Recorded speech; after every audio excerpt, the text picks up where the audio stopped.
Всем привет и добро пожаловать на канал Lolex Kitchen.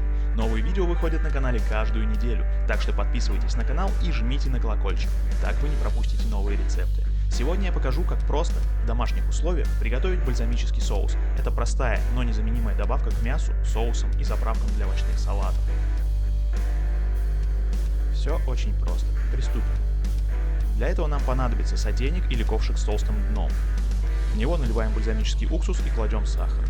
Соотношение сахара и уксуса 1 к 1.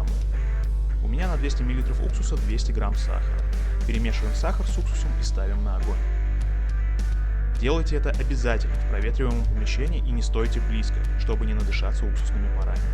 Постоянно перемешивайте, пока сахар не растворится.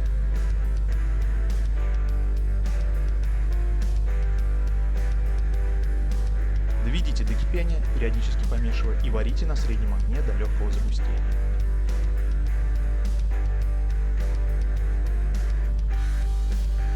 Когда соус слегка загустел, можно выключать. Чтобы проверить готовность, налейте немного соуса на блюдечко и охладите.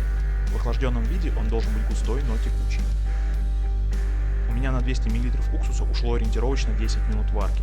Но поскольку многое зависит от посуды, в которой вы варите, и от интенсивности огня, у вас может уйти больше или слегка меньше времени. Если вы слегка передержали на огне и после остывания он у вас загустел до нетекучего состояния, не выбрасывайте и не расстраивайтесь. Вы все равно можете добавлять эту бальзамическую карамель в соусы, и при приготовлении мяса вкус будет потрясающий.